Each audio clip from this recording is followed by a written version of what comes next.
Impressive looking clouds off into the mountain zones, but it's not just those locations that are picking up cloud coverage, that are picking up some light rain. We actually had some rain falling through the Grand Junction area earlier this afternoon. I'll show you that on radar, but more important than that is the Grizzly Creek burn scar, currently under a flash flood watch. Now this is the first step towards a closure, a potential closure of I-70. If this gets upgraded to a flash flood warning, and that would be a maroon red color, and it would be very specific to the burn scar, then Interstate 70 would close down. CDOT would shut it down, safety precaution for debris flow if were to occur. Now, we didn't have any occurring 48 hours ago when the closure happened, but the safety closure in place, everything worked effectively. They reopened earlier. So we're watching this situation right now. We do have storms moving through primarily the northwest quadrant of Colorado, but even into the central mountain zone. So we could see a flash flood warning. If not today, it's likely we'll see it on Thursday. And then, of course, we have the Friday, the Saturday, the Sunday.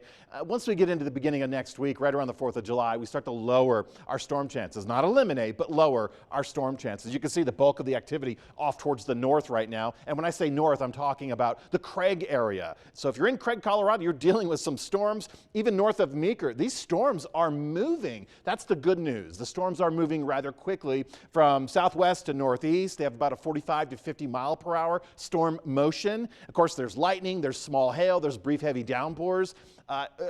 Situation like that could knock down some tree limbs, maybe even crossing a power line, creating a little bit of a failure. Unsecured objects in your yard, they're obviously going to get blown around under these conditions. Now, for the Glenwood Springs area, we do have some rain occurring above the canyon. We're going to watch this. We're going to continue to monitor this. There's more intense showers and thunderstorms occurring even in other mountain locations. And of course, across the Grand Valley, the Uncompahgre Valley. I want to show you what occurred just around 3:45.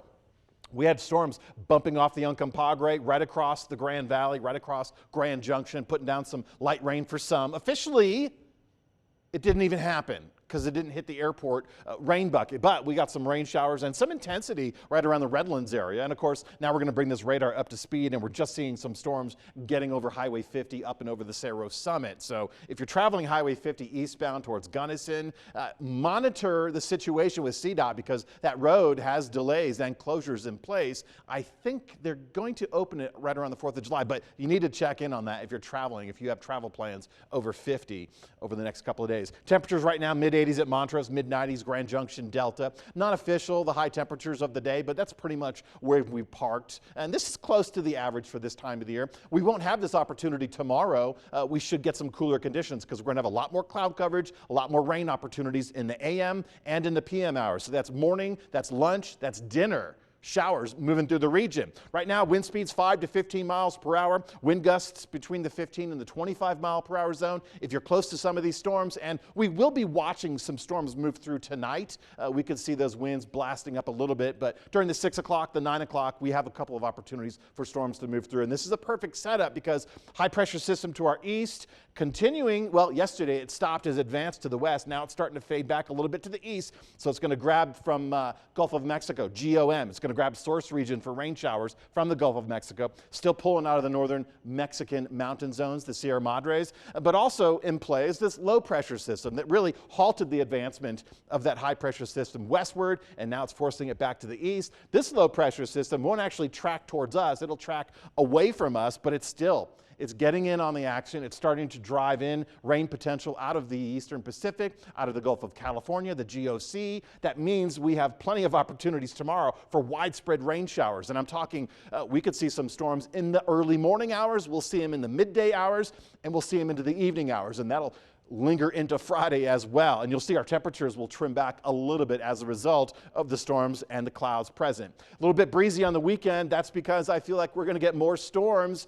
for Saturday, Sunday, and into Monday. Temperatures, though, for the middle of next week really go hot. So I think even though we have a long weekend plan, even though we have the 4th of July holiday on Monday, you need to be watching for storm coverage, especially in the late afternoon hours. If you're camping this weekend, if you're in the backcountry this weekend, you need to make sure you have a reliable source of information, especially for severe weather information. If you don't have internet where you can get our forecasts, our websites, CDOT's websites, you need to have an emergency radio that has the National Weather Service information that will be posted, because I expect we'll not only get some closures on I-70 as a result of these storms, but we're also going to get some flash flooding occurring in areas with these downpours. And it's not just the mountain zones. This is going to be more widespread rain coverage for the next couple of days. And don't be surprised if at breakfast with your bowl of Cheerios, you're going to hear a rumble of thunder.